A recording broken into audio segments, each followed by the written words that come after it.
हो गया। चलिए अब हम बता देते हैं। तो धान के युग्मक में गुणसूत्रों की संख्या कितना होगा? 12, यानी ऑप्शन नंबर बी सही है। कितना है? ऑप्शन नंबर बी सही, यानी 12 होगा। ठीक है, बहुत अच्छा है।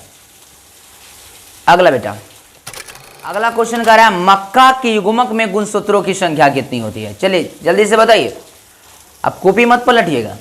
बताइए मक्का के युग्मक में गुणसूत्रों की संख्या कितनी होती है?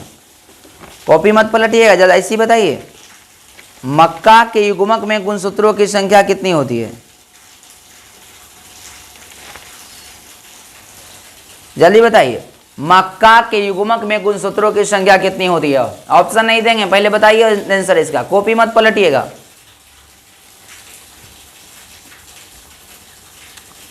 चलिए अब ऑप्शन दे देते हैं, आप लोग दे दिए होंगे, सोच लिए ना।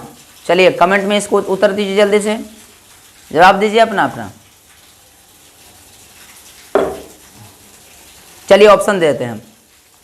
पहला 20 है, दूसरा 40 है, तीसरा 30 है और चौथा 24 है। 20, 40, 30, 24। 20, 40, 30, 24, यानी पहला ऑप्शन 20, दूसरा 40, तीसरा 30 और चौथा 24 है। बताइए कितना होगा? अब आइयो नहीं आ रहा है का? दे दिए, हम बता देते हैं। तो धान मक्का के युग्मक में गुणसूत्रों की संख्या कितना होता है? 20, यानी ऑप्शन नंबर ए सही है। अगला चलिए, अगला क्वेश्चन, मनुष्य के युग्मकों में गुणसूत्रों की संख्या कितनी होती है? मनुष्य के युग्मकों में गुणसूत्रों की संख्या कितनी होती है?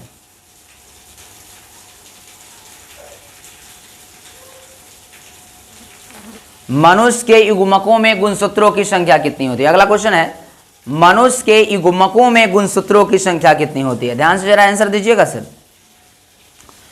पहला ऑप्शन 46 है, दूसरा ऑप्शन 44, 21 और 23। 46, 44, 21, 23। 46, 44, 21, 23। बताइए चारों में से कौन सही होगा?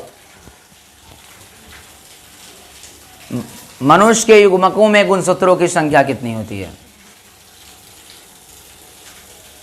46, 44, 21, 23। चलिए कई लोग 46 मारे होंगे, तो गलत है मूर्ख, 46 नहीं होता है। तो मनुष्य में गुणसूत्रों की संख्या 46 होती है। मनुष्य में गुणसूत्रों की संख्या 46 होती है। मनुष्य के युग्मक में गुणसूत्रों की संख्या 23 होती है। याद रखिएगा कितना होगा? 23। तो ऑप्शन नंबर डी सही होगा इसका आंसर। क्या होगा? क्योंकि आपको बताया हम कि मनुष्य में गुणसूत्रों की संख्या 46 होती है, लेकिन मनुष्य के युग्मक में गुणसूत्रों की संख्या उससे आधी होती है, यानी 46 का आधा कितना हो जाएगा? 23। तो ऑप्शन नंबर डी सही है। बाकी का आया है तो बहुत बढ़िया है, और नहीं आया है तो और बढ़िया है, सीख जाइए इसको आप। अगला बताइए इनमें कौन अंडप्रजक प्राणी है? बहुत आसान है। इनमें कौन अंडप्रजक प्राणी है? पहला ऑप्शन दे देते हैं सांप, दूसरा मगरमच्छ, तीसरा मुर्गी और चौथा इनमें से सभी। बताइए सांप, मगरमच्छ, मुर्गी, इनमें से सभी। सांप, मगरमच्छ, मुर्गी, इनमें से सभी अंडप्रजक। तो आपको बताए हैं वैसा प्राणी जो अंडा उत्सर्जित करता है, यानी जो अंडा देता है उसी को हम लोग कहते हैं अंडप्रजक प्राणी। तो बताइए इनमें से कौन अंडप्रजक प्राणी होगा? पहला ऑप्शन क्या है? सांप, दूसरा मगरमच्छ, तीसरा मुर्गी और चौथा इनमें से कोई नहीं, सॉरी इनमें से सभी जी, इनमें से सभी। चलिए बता देते हैं, अब हम सोच लिए, आंसर दीजिए फटाफट जल्दी से।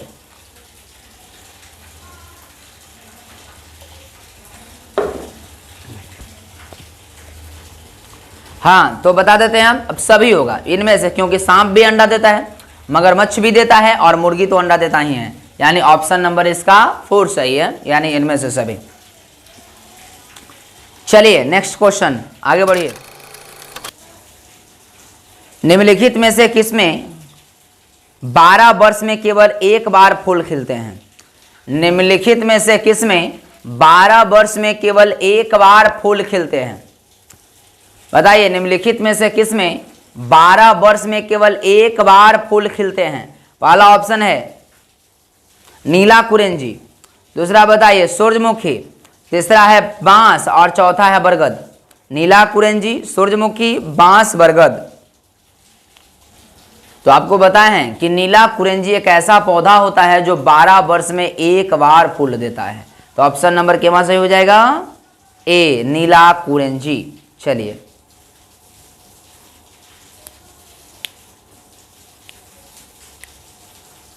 नीला कुरेंजी, नीला कुरेंजी हो गया सही, नीला कुरेंजी। तो ऑप्शन नंबर ए सही होगा, नीला कुरेंजी।